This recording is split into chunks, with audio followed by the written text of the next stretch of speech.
It's early morning in a fortified town somewhere in the 14th century Europe. The narrow stone streets are cloaked in silence, broken only by the faint braying of a donkey tied outside a shuttered tavern and the distant, deliberate tolling of a bell from the chapel tower.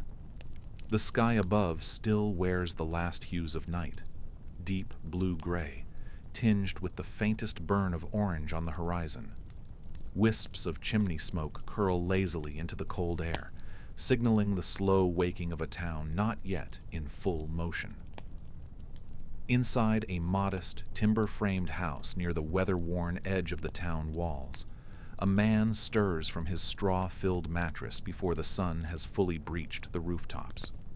He is not a nobleman, not a merchant or farmer. He is the executioner. And for him, this is no different than any other day. No holiday, no deviation, no hesitation. But before we wander further into this strange, nearly forgotten moment in the history of the church and civil life, I ask you to pause and support this journey. Tap the like button, subscribe if you haven't already, and share in the comments where in the world you're listening from tonight. Whether you're lying in bed in a bustling city or drifting off under the stars in a quiet countryside, it's always remarkable to see how these echoes from the past ripple across the present. The executioner's home, while simple, is kept with quiet precision. Contrary to modern-day images of dark cloaks and shadowed corners, he does not live in disgrace or filth. His dwelling is clean and ordered, every tool and item in its place. The implements of his profession, blades, clamps, leather straps, iron rings, are arranged meticulously, not from pride, but from necessity. His garments are coarse but well maintained, his boots resoled, his leather apron oiled and flexible. He rises without complaint, washes from a clay basin with icy water, and dresses layer by layer in thick wool and leather. The process is measured, practiced. There is no hurry. The sentence has been known for days. He has read it carefully.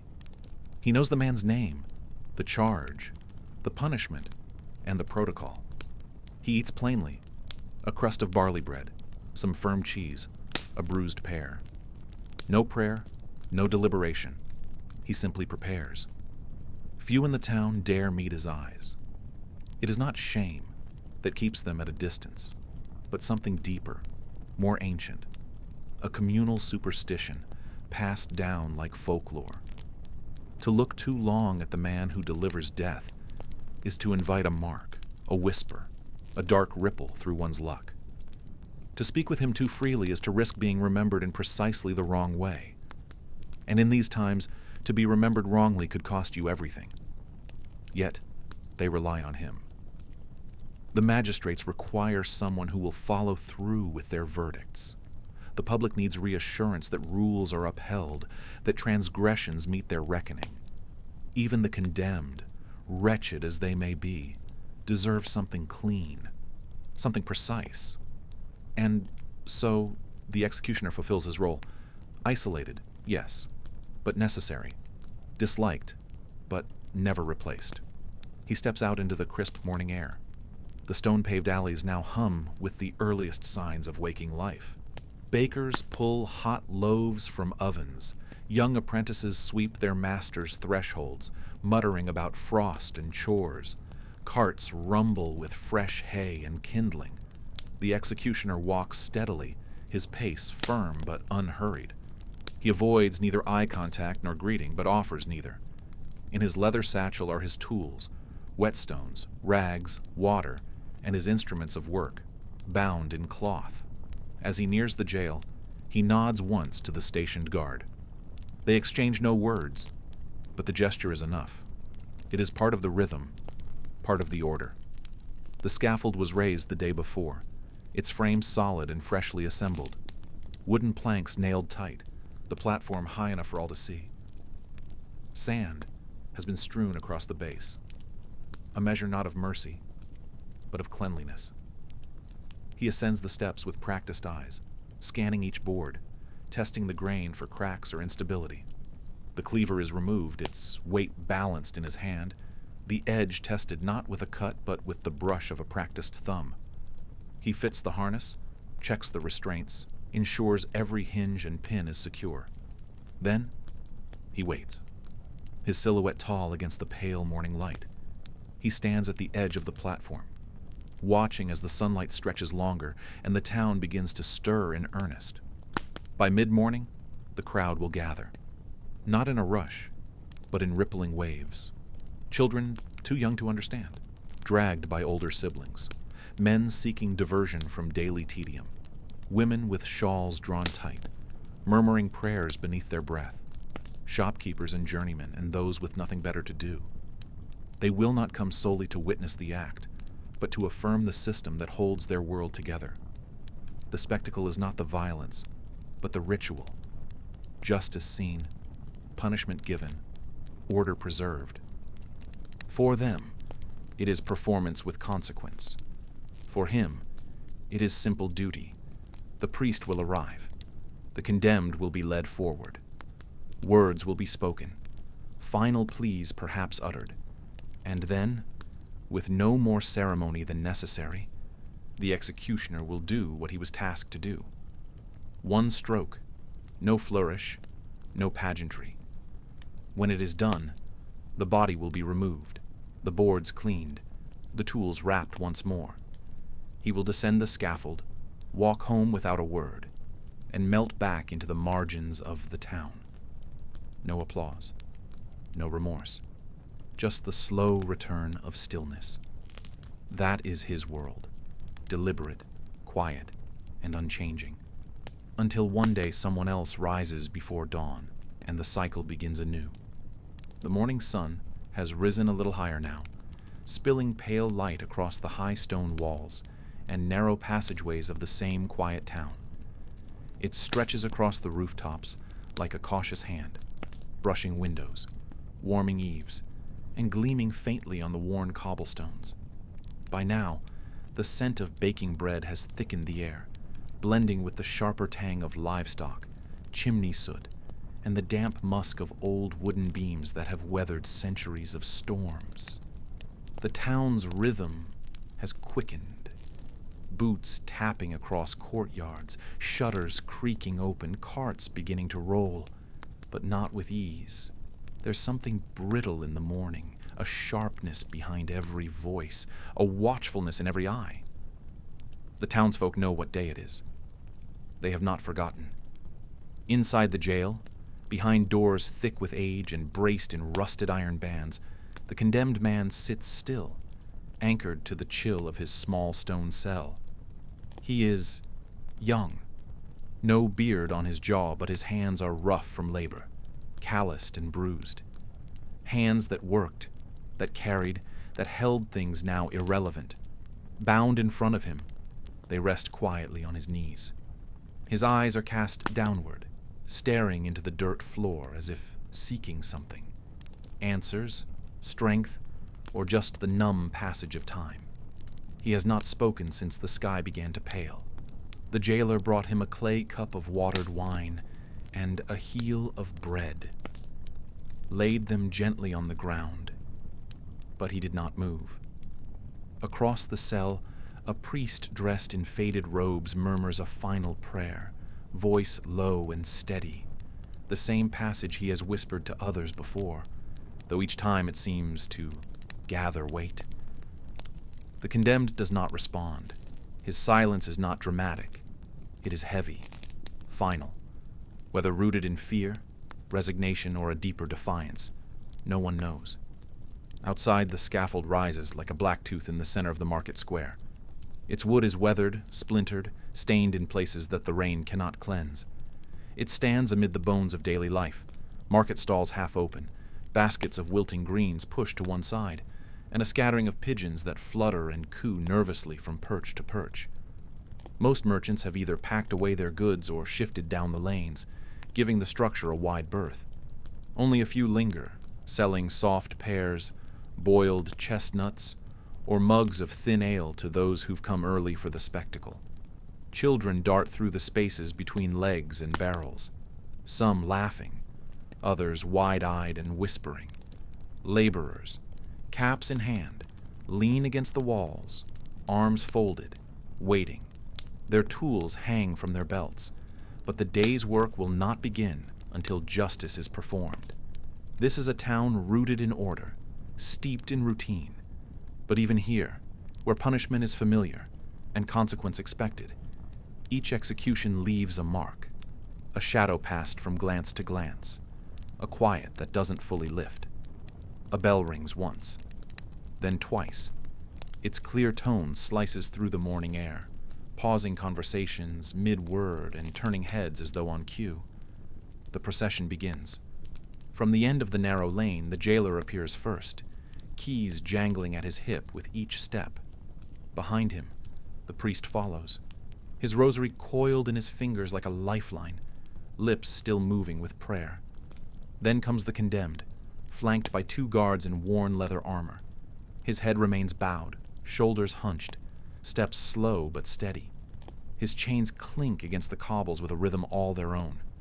At the rear, the executioner walks, cloaked and hooded, bearing the tools of his craft in a leather satchel. He does not speak. He does not need to. The townspeople part silently as the group approaches. Some cross themselves, others turn away, faces taut. A few stare openly, eyes sharpened by something between dread and curiosity.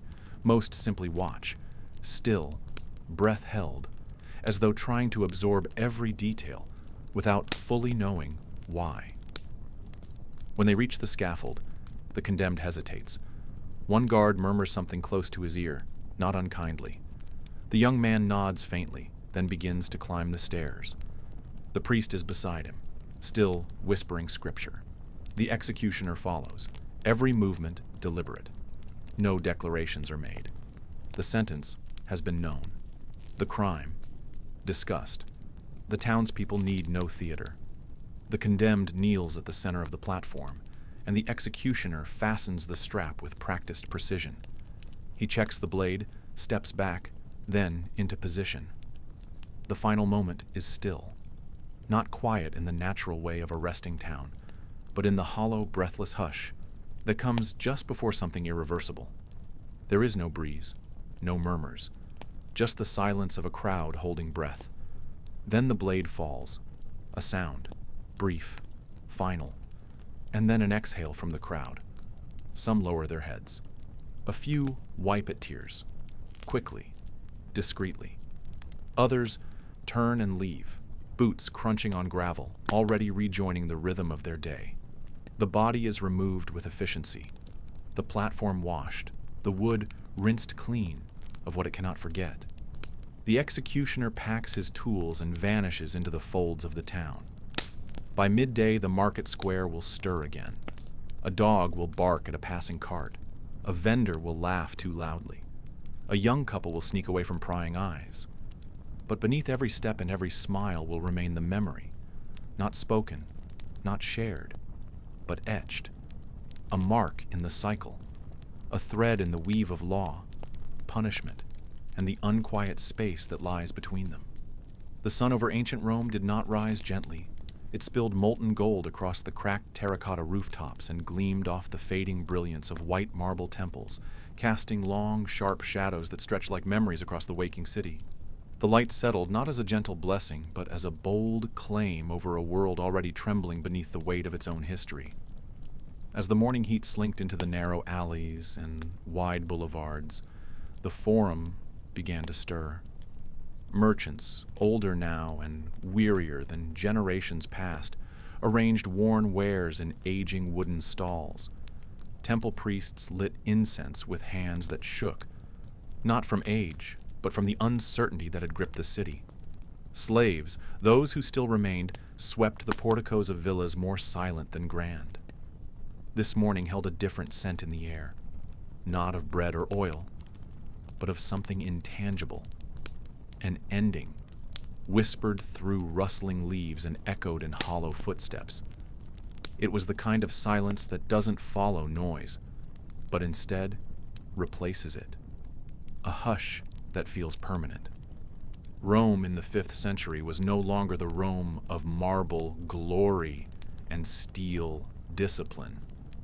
The names of Caesar and Augustus still echoed in the architecture, but their legacies were like smoke caught in sunlight, visible yet unreachable. The Senate continued to gather, but their debates were theater for an audience that had long since stopped listening. Speeches that once moved legions now fell flat, spoken more from habit than purpose. Statues, cracked and moss-covered, stood in weary defiance of time, their grandeur obscured by ivy and the indifference of pigeons.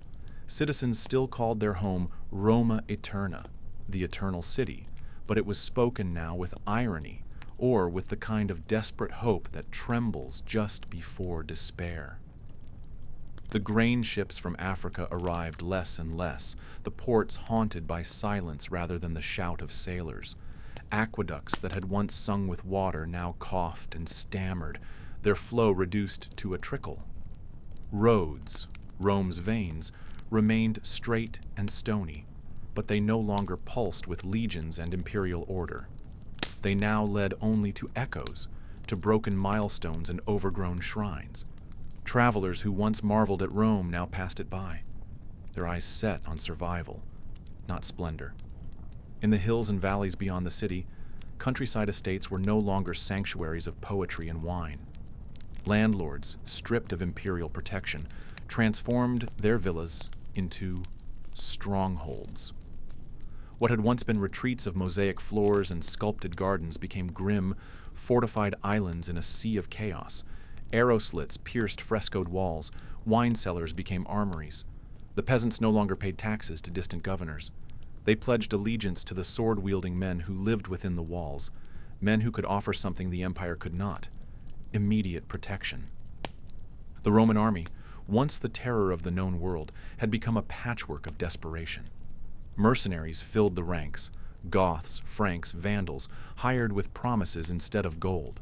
Discipline, once the pride of Rome, eroded under hunger and doubt. Generals issued orders, but warlords handed out bread. Loyalty no longer flowed from law or honor. It shifted with the wind and the coin. Even the famed standards of the legions were tattered, their once proud emblems fading in the sun. Law still had a name, but its weight had vanished. The courts stood half empty, their halls echoing with absence. Disputes that once rose to the attention of magistrates were now settled by whoever had influence: a bishop, a landlord, a man with a sharp blade and a louder voice. Latin was still spoken, but not the Latin of Cicero or Livy. It was fractured, tinged with the sounds of distant provinces: Gaul, Illyria, Mauritania, each accent a reminder of an empire stretched too far and pulled too thin. The emperor himself, Romulus Augustulus, was little more than a symbol, a boy, a puppet dressed in imperial purple. Behind him stood his father, Orestes, the real force behind the throne. But even he was more survivor than statesman, scrambling to maintain the illusion of control. True power gathered elsewhere. Just beyond the crumbling gates stood Odoacer, a Germanic commander no longer willing to be paid in broken promises. With each day his support grew, among mercenaries, among farmers, even among former citizens who now placed hope not in Rome, but in survival. In the markets, in the shadows of temples, in the cool corners of bathhouses, people began to speak in hushed tones. Omens abounded. Birds flew wrong, statues collapsed in the night, dreams came too often and to too many. Most citizens did not understand what was coming, but they felt it all the same. There was a stillness to the city, not calm, but held breath, the kind of breath taken just before something breaks. By the time a Spartan boy reached the age of 7, his life was no longer his own.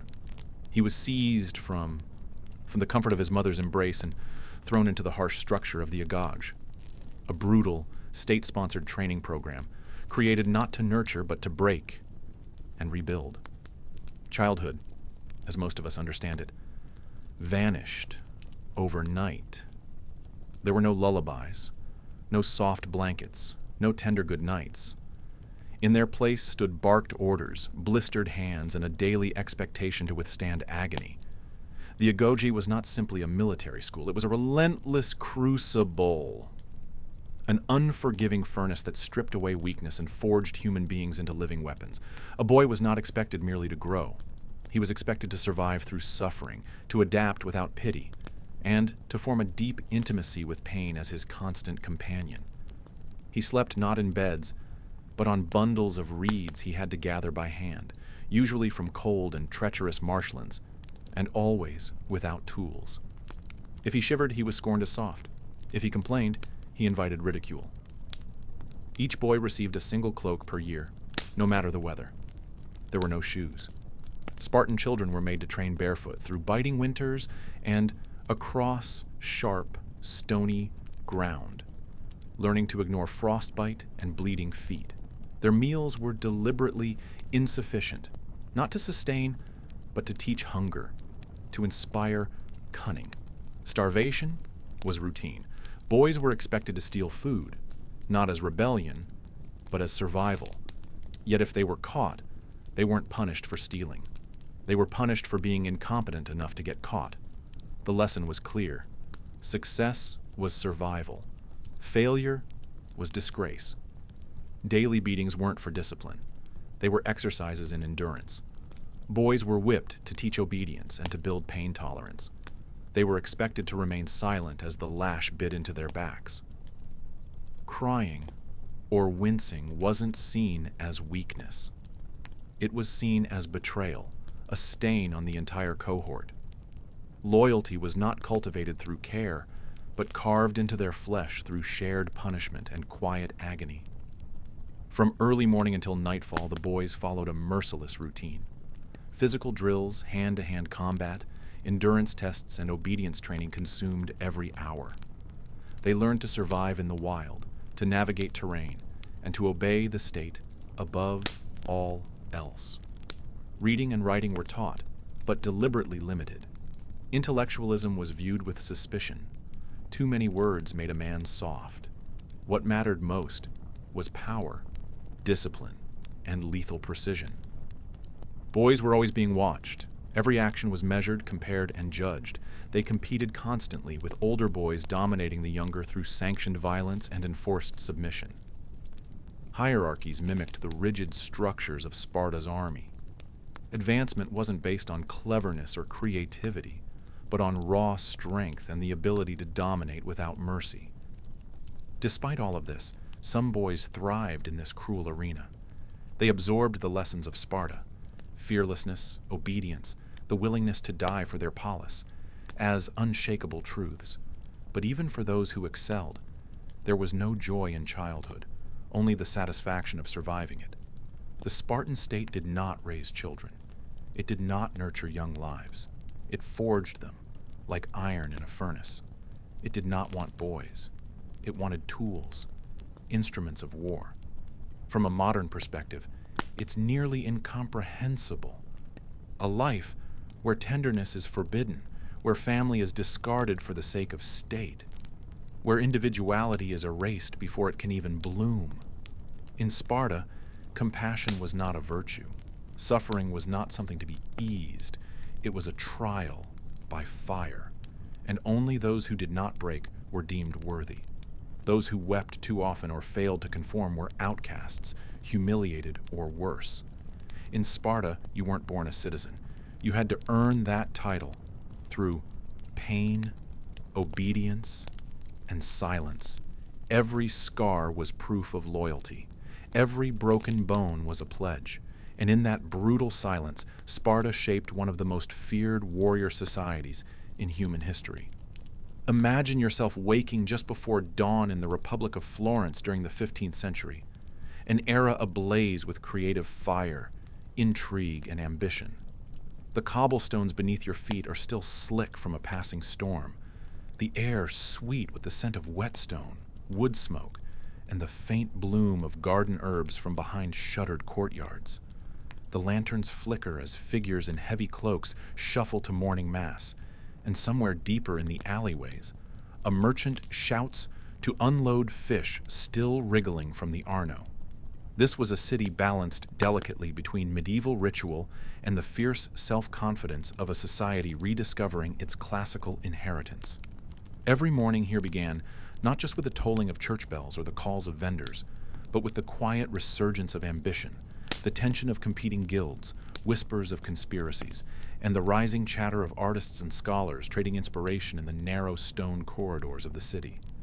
Florence, at the molten heart of the Italian Renaissance, was far more than a birthplace of art. It was a crucible of political maneuvering, espionage, and economic ambition. Behind every frescoed ceiling and every marble statue was a web of negotiations and power plays. While architects sketched domes and artists mixed pigments, merchants crafted alliances and calculated risk. While poets courted the muse, bankers balanced the fate of empires in ledgers. Pass under the mighty dome of Brunelleschi. Marvel at its soaring geometry, but know this: the same men who sponsored its glory also financed mercenary armies and manipulated papal elections. Florence wore the mask of serene beauty well, but underneath its smile was sharpened with steel. Life on the streets was an endless theater. Guilds dominated not only labor, but civic identity. The woolworkers, the blacksmiths, the apothecaries, and the silk merchants each ruled their trades with precision, enforcing rules that shaped every aspect of commerce and kept competitors tightly leashed.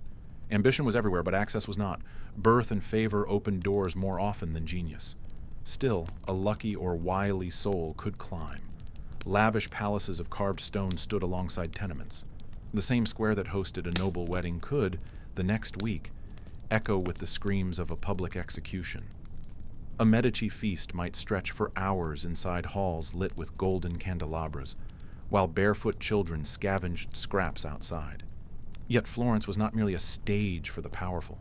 The ordinary citizen, given grit and grace, could rise. Apprentices endured brutal conditions in workshops lit by tallow and sun shafts, memorizing the curve of calligraphy or the balance of a chisel stroke, hoping someday to sign their name to a cathedral altar or a merchant ledger. Literacy, though still rare, was rising, and with it, a hunger for more. The printing press had not yet arrived, but books moved swiftly, copied by hand in monasteries, traded in markets, read aloud in taverns. Debate was public, impassioned. Ideas were not just words, they were weapons, currency, fire. Florentine justice was both severe and dramatic. Laws were enforced, not just to correct but to instruct. A pickpocket might lose a hand. A blasphemer might be paraded in chains. Heretics were not simply punished. They were put on trial in open squares, their confessions elicited with brutal flair. The Auto di Guardia, the 8 enforcers of civic order, wielded power that rivaled nobility. They could interrogate, imprison, and sentence without warning. The cells beneath the Palazzo Vecchio were feared for good reason: cold, silent, and final. Religion saturated every corner of life, but it was no gentle salve. It was thunderous, political, sometimes incendiary. Bells summoned not just prayers, but proclamations. Cloisters offered quiet, but pulpits roared. Preachers such as Savonarola would soon rise to turn the city against its own luxuries, burning art in the name of salvation. Faith was not only private, it was performance, ideology, movement. Florence's Christianity was painted in fire and shadow, and above it all, art bloomed like a vine, forcing its way through stone. It was not decoration, it was defiance. Painters and sculptors competed not only for coin, but for immortality. A fresco was a declaration of loyalty or heresy. A statue could be a message, a mirror, a blade. To live in Florence was to be constantly reminded that you mattered only so long as you made your mark. It was exhilarating, unforgiving, glorious. The Renaissance was no gentle rebirth. It was a gale roaring through the remnants of a world that no longer fit. And in Florence, that wind howled the loudest. To live here, even for a moment, was to step into that storm and try to stand tall. Curiosity alone was not enough. You'd need cunning. Fire. Vision. Because in a world where beauty and power were currency, survival demanded nothing less than brilliance. The midday sun in Florence is no softer than its politics. Sharp, unrelenting, and blinding to the unprepared. In the heart of the city, stone buildings lean like conspirators, their windows narrow and their shadows long, catching the sun like secrets they mean to hide. Every corner radiates an intensity, as if even the marble is listening for the next shift in power. Inside one such building, behind a heavy oaken door barred by iron studs and layered with years of smoke and tension, the workshop of a Florentine artisan hums, with an energy that borders on feverish. This isn't a painter's studio filled with easels and pigments, nor the reverent hall of a sculptor chipping away at gods. This is something else entirely, a forge of mind and manuscript, a place where the future of thought is being written, one ink-stained hand at a time. Here, a man named Leonardo, not Da Vinci but Bruni, bends over a desk cluttered with parchment, candle stubs, and the scattered bones of Latin grammar. He writes not just with quill and ink, but with defiance. His words are bold and urgent, exalting human dignity, civic duty, and the echoes of Republican Rome as if summoning them back from the grave. Outside, the clang of a nearby smithy blends with the chanting of schoolboys reciting lines of Cicero in the courtyard of a newly established school. This place does not train priests. It trains thinkers. Grammar, rhetoric, history. The trifecta of a new curriculum rooted not just in divine scripture, but in human reason. Humanism is not blooming in peace and quiet. It's clawing its way upward from cobblestones slick with rivalry. In back alleys, pamphlets change hands. In churches, sermons borrow the cadence of Roman orators. Florence is becoming something it was not meant to be. A city that questions. A city that remembers what it once was, and wonders what it could become. But these ideals don't float in some ether of enlightenment. They are bought and paid for, often with coin. A banker draped in fine wool haggles over interest rates while reciting Horace. He funds manuscripts with one hand and manipulates policy with the other. Patronage isn't generosity, it's investment. Prestige is a currency, and art is its most effective ledger. In this city, even beauty has sharp edges. Artists do not merely serve their muses, they serve power. A Madonna on a chapel wall might carry the Virgin's gaze, but it also reflects the ambitions of the man who paid to place her there. Every fresco is a contract. Every statue is a sermon in stone. Taverns, meanwhile, pulse with heated voices. Men debate not just Aristotle, but alliances. Philosophers quote Plato between gulps of wine, but it's politics that truly intoxicate. Every friend could be a spy, every enemy a future ally. The city's pulse is suspicion wrapped in civility. Words are weapons here, finely honed and dangerously easy to draw. Artists, poets, even merchants learn the same lesson, that to survive in Florence is to stay visible and indispensable. A misstep might cost you a commission, or worse, your neck. High in the palazzo of the Medici family, young Cosimo sits in the cool gloom of a library. He listens more than he speaks. He is no king. Florence has no king. But he is a player in a game older and bloodier than most. He donates to churches and endows libraries, but his true craft is influence. A councilman in one pocket, a papal banker in the other. He funds monasteries not for absolution, but for leverage. In a city without a crown, power must wear other masks: charity, wisdom, taste. As the sun leans westward and the streets bake under its stare, Florence simmers. The air smells of sweat, ink, and ambition. Inside the minds of its citizens, revolutions gather like thunderheads. This is no storm of steel. It is a storm of syllables, of rediscovered texts, of rediscovered purpose. Something ancient and dangerous is waking. It is not yet a golden age, nor is it a dream. It is raw, uncertain, and hungry, a rebirth that feels like struggle, and Florence is its crucible, glowing with heat and promise, ready to forge something entirely new. At the edge of town, just beyond where the market stalls end and the shadows begin to stretch longer than the cobbled streets, another figure begins his morning in silence.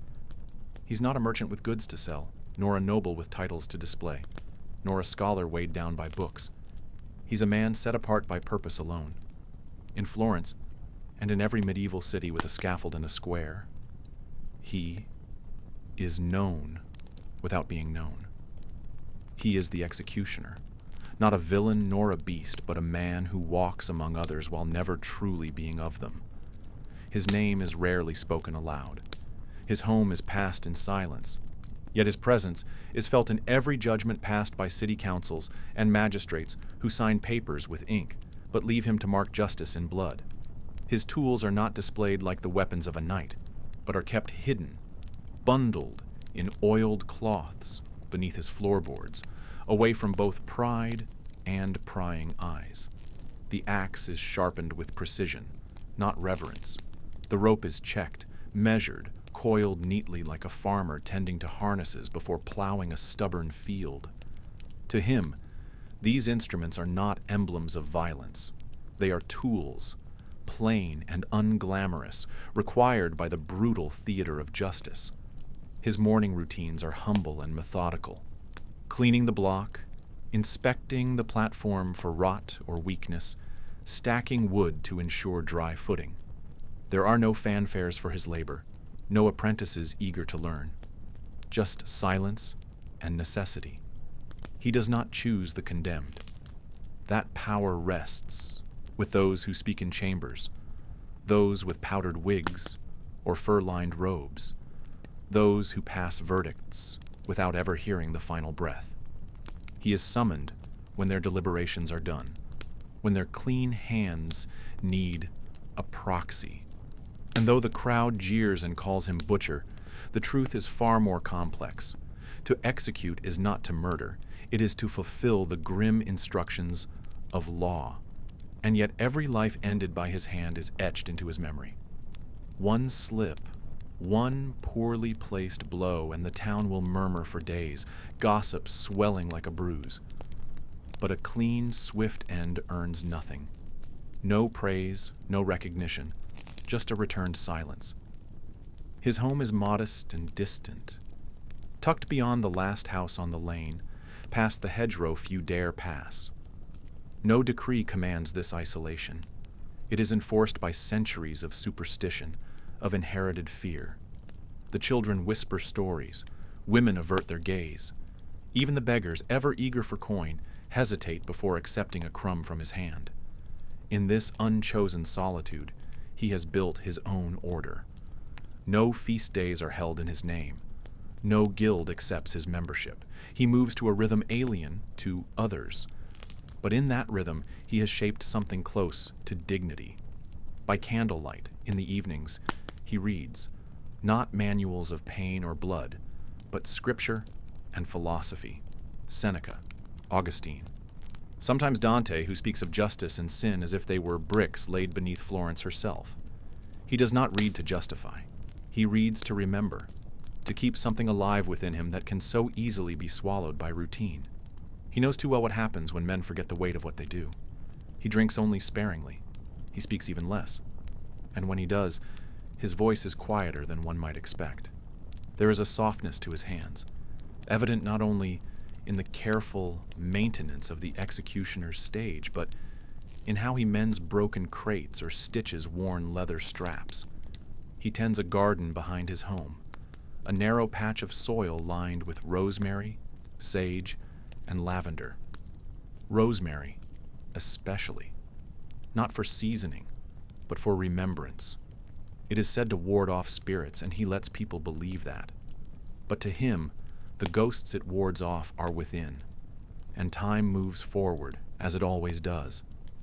He watches the city change from his corner of exile, sees new flags raised, hears rumors of foreign wars, notices the subtle shift in how taxes are spoken of, how magistrates change tone. Yet he remains a fixed point, a constant, the man summoned only when the state has no more words. And in that constancy, he has become more than a man. He is a reflection, a silent ledger of what a society dares do in the name of order. He does not see himself as a monster, nor as a martyr. He is what Florence has asked him to be, invisible until necessary, visible only in the final hour, and in the rituals of his strange profession, in the solitude that wraps him tighter than any cloak, the executioner endures, not loved, not reviled, simply there, a figure who holds up a mirror, not to individuals, but to the society that fashioned the scaffold and then walked away. In the quiet lull before dawn, the executioner rises. The fire in the hearth has long since faded, and the air in the small, dimly lit cottage hangs heavy with the bite of late autumn. His joints ache from the cold, but he does not shiver. He's long learned how to wear silence like a cloak. On the edge of town, where his modest home squats away from the bustle of the square, there's a stillness that is both comforting and damning. No footsteps wander here in the early hours. No church bells toll this far out. He is alone with the dark, and with it, his preparations begin. He starts not with tools, but with ritual. Before any public duty, he observes a quiet routine of washing, sharpening, and prayer. The axe, its blade wide, gleaming and brutal, is laid out like a relic of war. He hunches over it, drawing the whetstone in long, slow arcs, the rasping sound echoing faintly through the walls. It is a sacred moment, not out of reverence for the task ahead, but because this blade must be flawless. A clean cut spares more than blood. It preserves his dignity, his reputation, and the flickering line between duty and cruelty. With the blade set, he checks the block. Not the one in the square. He won't see that until later, but a personal one, a thick, scarred hunk of wood kept behind his home. He rehearses the motion in his mind, the grip, the arc, the weight. He knows the rhythm of a swing down to the breath. His arms remember what his conscience tries to forget. Today's execution will be swift, but it won't be simple. Word in town says the condemned is a thief from a nearby village, young, loud, and defiant. The kind that doesn't bow his head. He eats a sparse meal, bread and broth, barely warm. There's no appetite for more. As the sky lightens to a slate gray, he puts on his cloak, stained with weather, not with gore, and checks the satchel at his hip. Cloth for cleaning, a small flask of oil, and the iron token from the magistrate that declares him official. Without it, he'd be just another man with a blade. On the walk into town, he stays to the shadows. He doesn't need to be hidden. People know who he is. But there's a rhythm to his movement, an instinct for avoiding unnecessary eyes. Children sometimes call to him, not in malice, but with the strange fascination children reserve for monsters. He says nothing back. By the time he reaches the square, the crowd has begun to gather. They stand in clusters, rubbing their hands, whispering rumors. The scaffold looms over them, empty for now. Merchants hawk pies and cider. A priest loiters near the church steps, face drawn with resigned disapproval. The executioner approaches the platform, greeted only by a nod from the bailiff. No words. There's nothing to say. The block is new, painted recently, perhaps in an effort to disguise the stains. He tests its height, the grip of the step, the give of the plank beneath his feet. Every detail matters. He'll wait now. The condemned is not yet here. The town demands a performance, and performances have timing. He stands at the side of the stage silent, a figure of dread and duty. Behind the cowl, his eyes scan the faces, some curious, others disgusted, but none indifferent. That's his purpose, after all, to make them feel the weight of the law, to remind them what transgression costs. And so he waits, hands folded, as the crowd breathes and murmurs and shifts in anticipation. The town does not love him, but it needs him. And today, like every other day he has stood on this scaffold, he will not look away. He cannot afford to. Morning had passed, and with the sun beginning its long and languid descent into the west, the executioner's day turned from the public square to the quiet weight of paper and ink. The violence had ended, but duty had not. The blood-soaked axe gave way to the quill. Most remembered the executioner as a figure of brute finality, a man with calloused hands and a heart like stone. But few knew that justice did not end at the scaffold. Every sentence carried behind it a trail of paperwork, every cry and confession distilled into orderly lines on a page. In a cramped, shadowed chamber near the bailiff's quarters, thick with the smell of old leather, stale ink, and the dampness of stone walls, the executioner sat hunched at a battered writing desk. The surface was warped, scored with deep gouges from restless hands and years of silent tension. Candles flickered on either side, casting trembling halos of light across yellowed parchment. He opened the great leather-bound ledger, its cracked spine groaning like a weary soul, and dipped his quill. Each entry was a name, a date, a sentence carried out, a life concluded. He didn't pause to grieve them, but he never ignored them either. Some stuck in his mind like splinters, faces he'd rather forget. The boy who had stolen to feed his family, the woman accused of sorcery, whose eyes never left his, the nobleman who paid for a private blade and a quicker stroke, his dignity spared, his secrets buried. These memories stained the margins of the page. In this room, bribes were whispered rather than shouted. Coin passed hand to hand in silent understanding, and sometimes that silver bought a cleaner end. A quieter affair, away from the jeering crowds. He did not see it as corruption, but compassion. There were limits to what the law allowed, but in these small gestures, he could shape mercy from the edges of cruelty. From time to time, a priest would join him, a man of robes and scripture, uneasy in the company of death's agent. He came to record spiritual matters, to ensure the condemned were prayed for, their souls not entirely forgotten. Their interactions were sparse and brief, filled with strained silences and the quiet scratching of two quills on separate pages. One scribed for the soul, the other for the crown. Their burdens did not overlap, and neither sought to understand the other. By the time the sun had lowered into an amber haze and the air cooled, the executioner's ledger was full for the day. Ink blotched where his hand had trembled, or where breath had caught in his throat.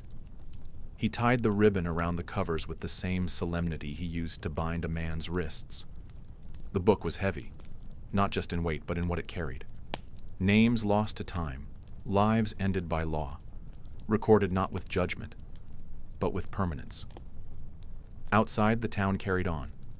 Children kicked stones along alleys that had run red hours earlier. Vendors shouted about eggs and flour. The world kept spinning, but he felt the weight of the day in his bones. This was justice, medieval and mundane. Not just the blade, but the record, a ritual of memory.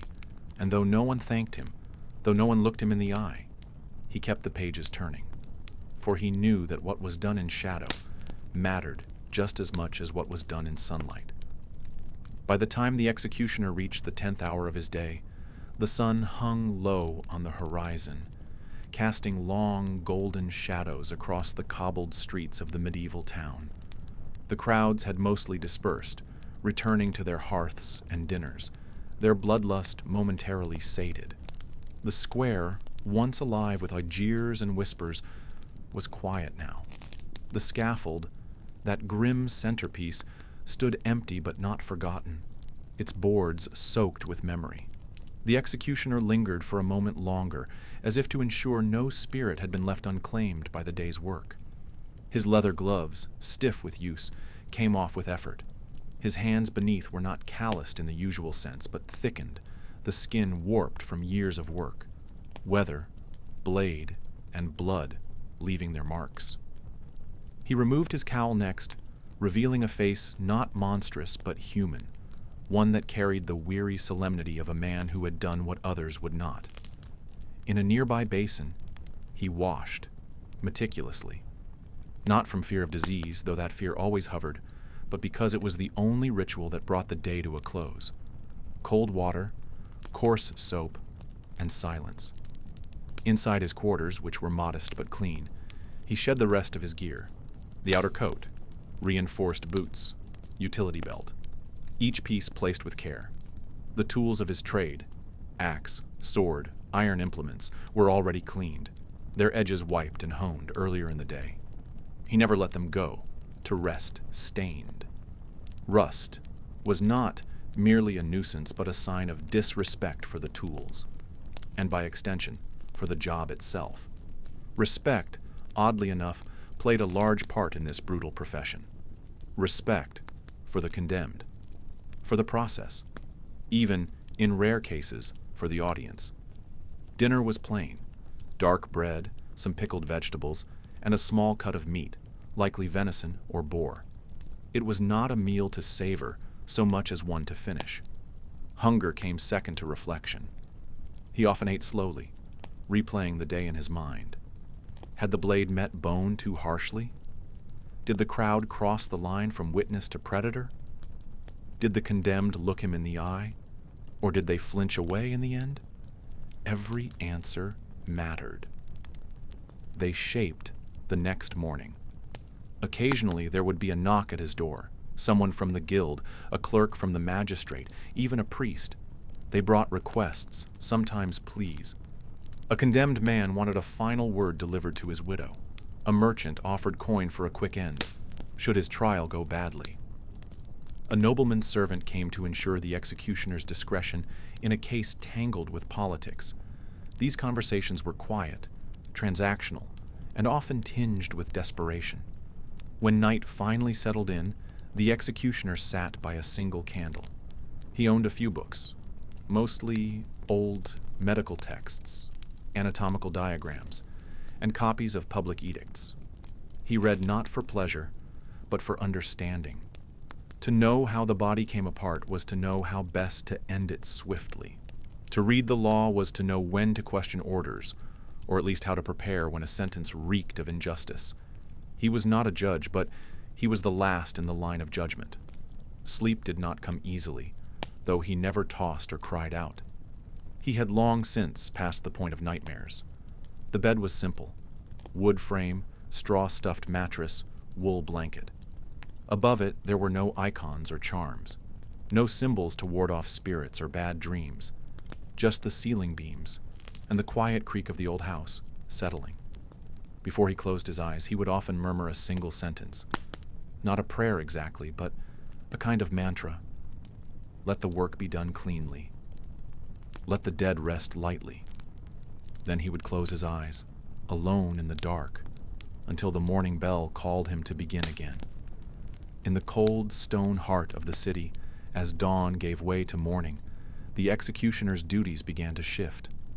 The night's silence, so often interrupted by prayers, screams, or weeping, gave way to the buzz of daily life returning, and with it, new calls for justice. By mid-morning, a man like him might be summoned to handle other obligations that fell under his grim domain. Executioners weren't just killers. They were enforcers of punishment, caretakers of law, and in many cases, reluctant public servants. After a hanging or beheading, their work continued long after the crowds had dispersed.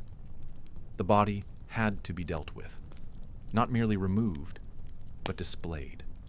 Heads were mounted on spikes at the city's gates or on bridges. Limbs were nailed to wooden posts.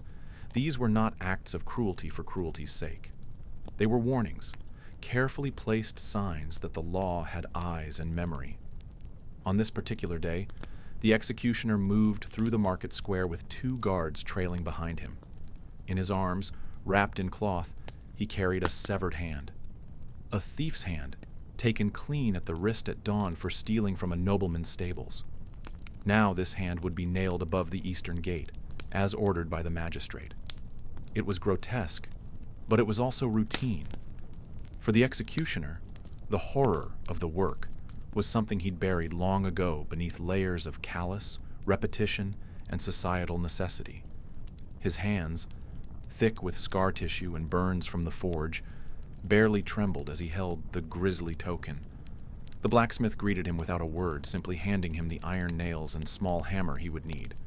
No one wanted to speak much to the executioner, but they didn't ignore him either. He was too important to shun outright. Without him, the threat of justice would collapse under the weight of mercy and indecision. The presence of visible punishment made everyone walk a little straighter, speak a little softer, and lock their doors a little earlier. Once the hand was mounted and the work done, the executioner stepped back to look at it, just briefly. It was a strange thing, how a single object could carry so much power, so much silence. He wondered if the thief's family had seen the severing. He wondered what they thought now. Then he turned and walked away, his boots echoing against the cobblestone, his face blank as ever. But his day was far from over. Soon he would return to his quarters to sharpen blades, clean the scaffold, and mend ropes frayed from the last drop. Maintenance was everything. A dull blade meant suffering. A frayed rope meant a failed hanging, an outcome that brought shame to both the executioner and the city. There was no glory in a botched death. Sometimes, too, there were requests from the church. The church wielded immense influence, and when they deemed a heretic unworthy of burial or forgiveness, it was the executioner they summoned. Burning at the stake required preparation. Wood, pitch, iron restraints. Everything had to be planned precisely. Where the wind would blow, whether the crowd could see, if the bishop's robes would be stained by ash. The executioner did not decide who burned. He only ensured the fire lit properly, and that the condemned died quickly if they could. And so, under the sun now cresting its highest point, he moved through the city like a shadow turned flesh, a man both necessary and cursed, not quite free, never truly welcome, but always, always present. For justice in the medieval world had no gentle hands. It carried an axe, a brand, and a noose, and behind them all, there was always a man to hold them. By mid-afternoon, the executioner's movements slowed, but his responsibilities did not. The crowd in the market square had thinned, and the city's heartbeat quieted slightly, yet the air remained taut. In many medieval towns, this part of the day was often when disputes were settled publicly, or when judgments pronounced earlier in the week were carried out. And it was here, in this margin of time, neither dawn's bloodletting nor twilight's stillness, that the executioner found his most grueling obligations waiting. Sometimes it was a branding. The town crier would read aloud the transgressions, a baker who had stretched flour with chalk, a blacksmith who sold weapons to bandits. Then, in front of whoever lingered near the pillory, the executioner pressed iron to flesh. Branding wasn't always punishment. Often it was identification. A thief might be marked with a T across the palm, a symbol of shame to carry for life. And it was the executioner's job to make the burn deep, legible, and permanent. Other days brought more complex demands. There were times when the condemned were not to be executed immediately, but rather transported to another town for trial or imprisonment. On these occasions, the executioner acted as escort, part guard, part deterrent. Bound and hooded, the accused might spend hours in a cart, bumping over rutted roads while the executioner sat nearby, sharpening a blade slowly and methodically, not always for show. Yet the most emotionally taxing work came in the form of interrogations. Torture, legally sanctioned in many jurisdictions, required supervision. More often than not, it required his hands. The wheel, the rack, the press, all tools that did not kill, but promised to. Whether it was to extract a confession or satisfy a noble's command, the executioner had to know where to press, how long to turn the screw, and when to stop just short of death. Pain was his craft, but never without rules, at least not officially. And through it all, he had to maintain a detachment most men couldn't fathom. The worst part wasn't the violence, it was the quiet. The long moments between screams, when a man's whimper or a woman's sob echoed louder than any cry. It was in these silences that the executioner sometimes caught his own reflection in the dark pools of water or the polished face of a blade. He never lingered. Back at his quarters, the smell of iron, oil, and old leather hung thick in the air. There, behind shuttered windows and stone walls, he prepared for tomorrow. He boiled his knives to keep them clean, packed coals for fires that might be lit, and replaced any shackles that had rusted through. Evenings were not restful, they were administrative. Outside, the town returned to its rhythm. Bakers readied dough for the morning, taverns filled with laughter, and children chased each other in alleyways. Most would never speak of what they saw at the gallows or the pillory. They didn't need to. The mere presence of the executioner was reminder enough. And as night drew closer, cloaking the rooftops in shadow, he sat in silence by his hearth, sharpening a blade against stone, listening to the faint bell of the monastery toll the hour. No praise would come for his work. No warmth awaited him in the streets. But justice, however brutal, had been served, and come morning, it would need serving again. When night blanketed the town and the final glimmers of daylight vanished behind the ramparts, the executioner remained awake. While others rested under thatched roofs or prayed beneath the flicker of candles, he sat alone, alert, surrounded by the quiet weight of his tools. In a chamber cooled by stone and solitude, he reviewed the ledger of his tasks, its pages smudged with soot and fingerprints. Each entry marked a life, a name, a crime, a sentence. No commentary, no elaboration. Just stark, inked facts that told more than most would ever dare speak aloud. This part of the day, long after the crowds had left the square and the echoes of judgment had faded, was his time for reflection, but not sentimentality. The executioner had no illusions about his role. He was not judge, not jury, only the hand that fulfilled what others had declared. Yet it was precisely in these hours that the burden settled deepest. When the noise fell away, what remained were memories, not always of the condemned, but of the looks, the way a man's eyes hardened before the axe fell, the way a mother shielded her child's face from the gallows, the way silence fell just before the end. In the dim light, he rechecked his ropes, his brands, and the long-handled blade used for high crimes. He polished the iron shackles, careful not to nick his hands. Any wound, even small, could fester quickly in this world. Infection cared little for occupation. He tested the weights on the drop mechanism of the gallows, ensuring the lever pulled smooth and true. These weren't acts of pride, but of duty. The work had to be exact. He inspected it with the care of a surgeon, looking for flaws invisible to the untrained eye. It had tasted the breath of hundreds. He never named it, never cursed it. It simply existed, a thing of finality. Outside, the cobbled streets of the city began to fill with life. Merchants set up stalls with salted meats and barley loaves. Fishmongers shouted over each other, and children chased dogs through puddles. But even among that noise, there were glances toward the executioner's house. People didn't speak to him unless they had to. Some crossed themselves when he passed. Others looked away, as if guilt might be contagious. He had learned not to mind. Familiarity would ruin the image they needed him to keep. Better to remain a silhouette in the mist. By midday, he visited the guild hall to collect his small monthly stipend, coins counted out carefully by a man who never quite met his gaze. The executioner said nothing. He tucked the money away and left as quietly as he had arrived. In the back of his mind, he counted the number of burials he had seen this month. Too many. Plague took more than the scaffold these days. Still, the city remembered to pay him, to thank him in silence for keeping the fear just sharp enough to prevent more crime. There were letters, too. Requests.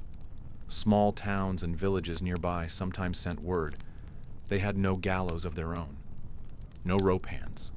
They'd ask him to come, execute some sentence passed by frightened local judges who didn't want to see it through. Often, the executioner refused, not for lack of will, but because he knew when justice was just theater. If a village simply wanted spectacle, they could make their own. He would not travel for applause. As the evening grew close, he returned to the practice yard. He maintained the wooden frame where he honed his aim and footwork. It looked almost like a game.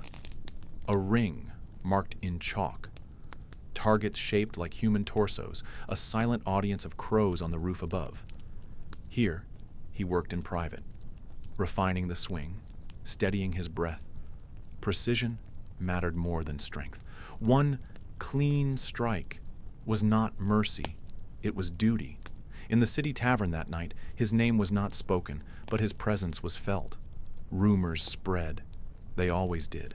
A noble's son had vanished. A priest had confessed to an affair. A beggar had cursed a guardsman. And somewhere someone would decide whether the executioner would be needed, whether the sword would be called from its sleep. He sat alone in his home once more. The fire burned low. The blade rested against the door.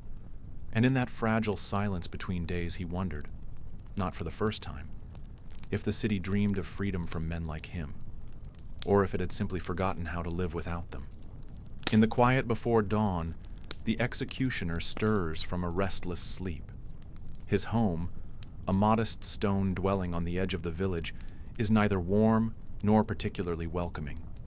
The fire in the hearth has long since burned low, and the morning chill seeps through the cracks in the wood-shuttered windows. He dresses in layers, wool tunic, thick hose, a leather apron now softened by years of use. Outside, the sky is still a dull blue, and the village remains asleep. But he is already awake. There is a job to do. This morning, unlike the spectacle of a public hanging or burning, the task is quieter. A condemned man, an accused heretic perhaps, or a noble who crossed the wrong lord, is scheduled for execution within the prison walls. There will be no cheering crowd, no jeering mob. Only the condemned, the priest, the guards, and the executioner. It is a private death, but no less grim. He prepares his tools carefully. The sword must be sharpened until it sings against the stone. The blade has a name, though he speaks it rarely. Every notch and scratch along its edge tells a story he would rather forget. Alongside the sword, he selects his backup tools. A small dagger, cloth to wipe the blood, a flask of wine to steady the nerves. Ritual matters. Preparation is part of the weight. Before leaving, he drinks a little water, eats a crust of bread. He does not eat heavily on days like this. Too much weight in the belly can unsteady the hands, and there is no room for error. In the solitude of his dwelling, he says a prayer, not for mercy, but for precision, for silence, for speed. The walk to the prison is short, but every step echoes with the knowledge of what lies ahead. Villagers avoid his eyes as he passes. They recognize him, of course, but offer no greetings. Being the executioner is to live apart, to dwell in the in-between of society. Necessary, feared, often despised. He carries the town's darkest burden, and in doing so, becomes invisible. At the prison gates, the guards nod and let him in without a word. The condemned is waiting in the chapel, a small cold room with stone benches and a wooden cross nailed above a narrow altar. The priest is already there, murmuring the final rites. The man to be executed looks up as he enters. There is fear in his eyes, but also a strange acceptance. They've both done this before. The executioner offers no words. He simply steps forward and draws his blade. The priest finishes his prayer, the guards step back, and then, in a single practiced movement, it is done. Blood seeps into the straw-covered floor. The executioner does not linger. He wipes the blade clean, folds the cloth carefully, and nods, once to the priest. There is no applause, no coins thrown in the dust, no cries for mercy, just the silence of duty, fulfilled. A man has died, and the world moves on. By the time he returns home, the sun has risen higher in the sky. Another fire is lit, another meal taken alone. In the distance, children laugh, and horses clatter down the road. Life continues in the village, and in the executioner's house. There is only stillness. He sharpens the blade again, not out of need, but out of habit, out of memory, out of the knowledge that tomorrow or the day after the bell will toll again. And he will answer. In the quiet edge of town, before the sun can dry the morning dew on the cobblestones, the executioner moves like a shadow toward the chapel. His feet are steady, practiced. No chainmail clinks, no trumpet sounds. This isn't a battlefield. It's something colder, more intimate. He isn't a soldier. He's a consequence. Today is not a feast day, but the town feels restless, expectant. The sentence was passed last week. A man convicted of arson and murder to be hanged in the public square. Word has spread like wildfire through the taverns and marketplaces. Bakers discuss it over their kneading. Blacksmiths grunt about it between hammer blows. Children ask questions they shouldn't. Parents give answers too blunt or too vague. The town doesn't speak about it directly, but everyone's going, as if drawn by the same grim tide. The executioner enters the chapel not for prayer, not exactly. He doesn't kneel for forgiveness. He comes for ritual. For a moment of stillness before motion. He lights a single candle, eyes it as the flame sways, and mutters words known only to those who bear his burden. They are not the psalms of the choir or the benedictions of the clergy. They are more like reminders of duty, of the thin edge between law and blood. He's early to the scaffold, as always. The carpenters have done their work. The gallows stands tall, wrapped in rough cloth to hide the stains of last week's end. A fresh rope has been prepared. He runs it through his fingers, not out of curiosity, but to feel its readiness, its weight. Everything must be precise. Too short a drop, and the condemned will writhe. Too long, and the neck may not hold. Precision is mercy, however ironic that may sound. Crowds begin to gather just as the church bell tolls, slowly at first. Vendors appear with bread and cider.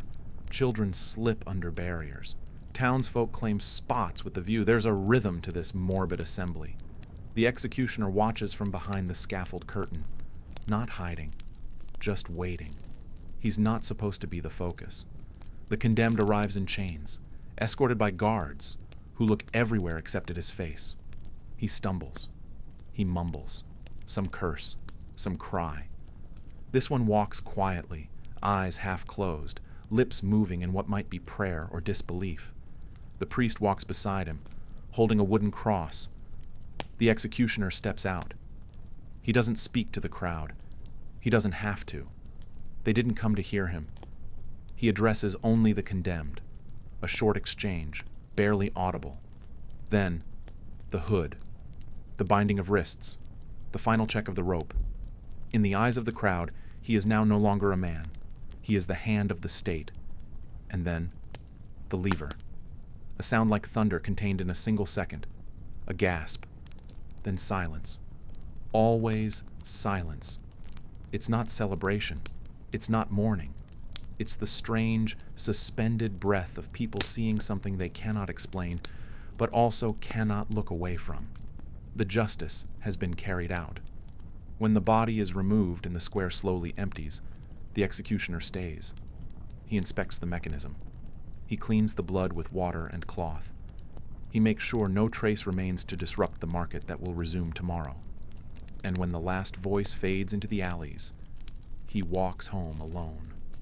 Not triumphant, not ashamed, just a man with a job that no one wants to admit exists, because in the medieval world, justice was not blind. It had a face, a hand, and a name that no one dared speak too loudly. The hour is late, and the executioner's workday nears its quiet close. But in medieval cities, peace after punishment is never promised. Part of a hangman's duty extended beyond the scaffold, into the world of bone and ash, of cleanup and consequence. It was not enough to sever heads or ignite kindling beneath stakes. There was aftermath, always aftermath. Bodies had to be buried, gallows dismantled, ashes collected and scattered, sometimes over fields, other times over rivers or common pits, far from consecrated ground. The work never truly ended. The executioner might move through the streets under cover of dusk, pulling a handcart with the remains of the day. Some days he'd be accompanied by his apprentice, a boy barely old enough to swing a broom. Other times, he walked alone, hood up, boots scraping the cobbled alleys slick with rain or refuse. The executioner's home was often located at the town's edge, near the tanneries or beside the leper house, separated not just by geography but by purpose. People feared contamination, not only of disease, but of the soul. To touch death was to wear it. When not swinging a blade, the executioner often served as a torturer for the city courts. If someone needed to be questioned under duress, it was he who applied the pressure, the rack, the thumbscrews, the water, and the cloth. Some came willingly to confession, others not at all. It was not a glamorous task, and in truth, it wore more heavily on the executioner than the public ever saw.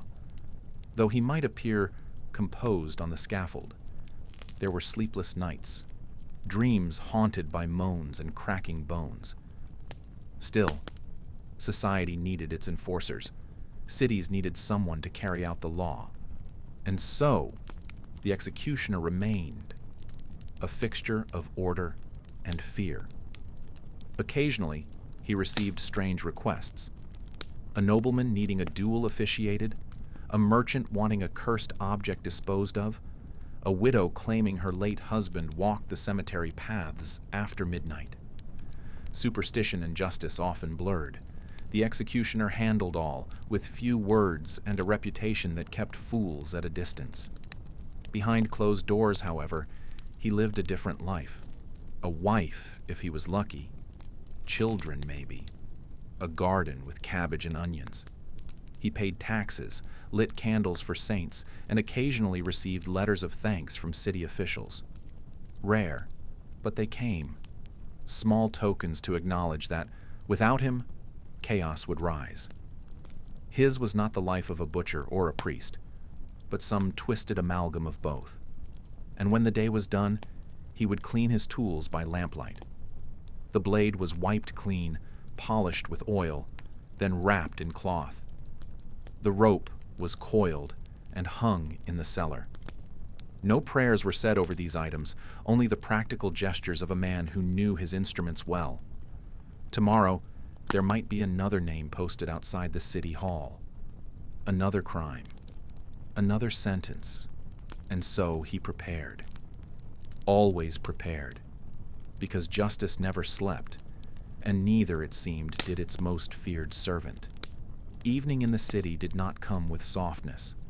The air thickened, heavy, with the scent of animal fat, wood smoke, and the refuse of too many bodies pressed too tightly together. Candles were lit, shutters closed, and prayers whispered behind doors that locked against more than just the chill. And somewhere in the shadows of that world, the executioner still moved. This hour belonged neither to life nor to death. It was something in between. The streets thinned but didn't empty. Markets wound down. Inns filled up. Voices dropped to murmurs. It was here that the executioner could walk, shrouded in the anonymity of twilight, cloak wrapped tight and hood drawn low. He was no longer the punisher.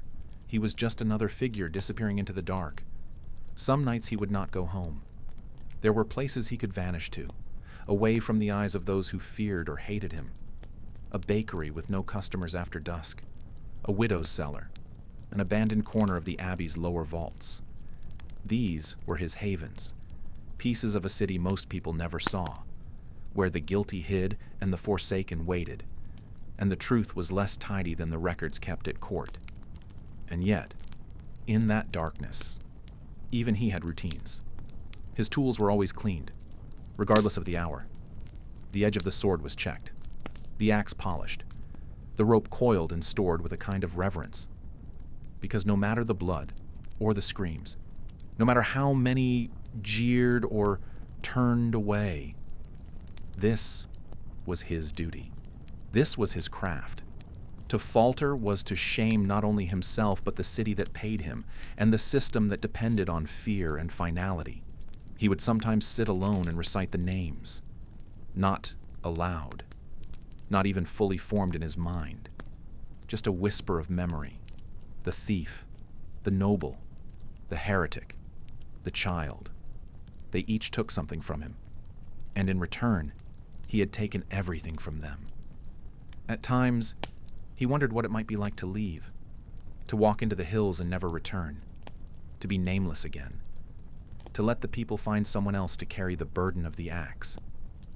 But that was fantasy. The city had its grip on him too tightly. He was woven into its fabric now, its shame and necessity. Midnight drew close. A church bell marked the hour with a sound that echoed over the rooftops like a warning. Somewhere, someone was dying. Somewhere else, someone was being born. And in a small room behind a barred door, a man who'd watched more lives end than he could count sat still, listening to the silence that followed the chime. This was the rhythm of the executioner's life. Not glory, not horror, but this strange, unspoken twilight in which he simply existed.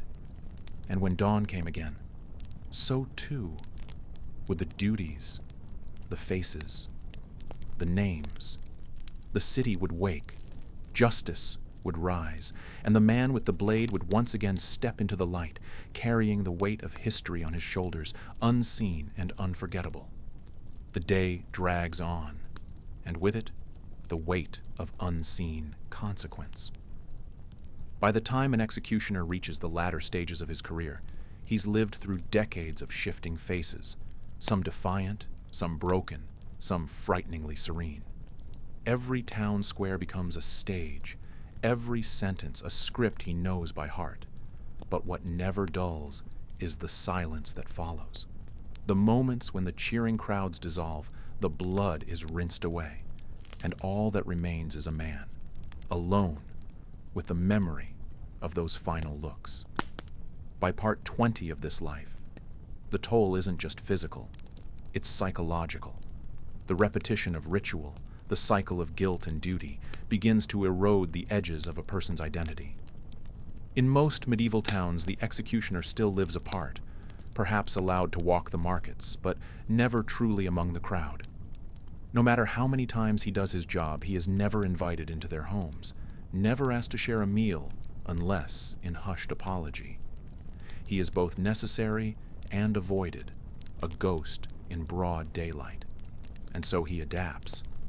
Many executioners begin to view their work as more than obligation. It becomes a philosophy. They rationalize the task not just as justice, but as balance. Some collect relics, a piece of rope, a carved handle, a journal of names. A few write prayers for the condemned. Others drink heavily. Each finds their method for living with what they've done. There's little room for softness, even less for regret.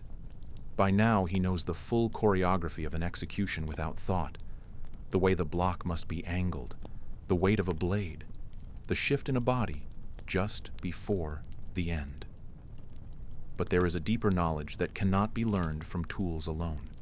It's the unspoken skill of sensing what a crowd wants: drama or mercy, spectacle or silence. A great executioner is not merely an agent of death. He is a reader of moods, a quiet manipulator of public feeling. And outside the gallows, his influence continues. He might serve as an informal investigator, extracting confessions when others fail. He might be called upon to remove bodies from cursed ground. In some places, his presence is seen as a ward against bad luck, while in others, people avert their eyes and whisper prayers at his passing. He is never one of them, even as he walks beside them every day.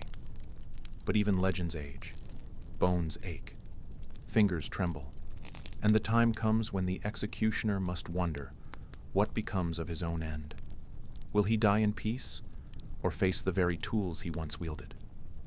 Will his name be cursed, or quietly forgotten? The answer, like so much in his life, is out of his hands. For now, though, he sharpens his blade. The sentence has been read. The crowd will soon gather. And though his face is lined with years, his eyes remain steady. Because in the world of medieval justice, the show must go on, and he is still its unwilling star.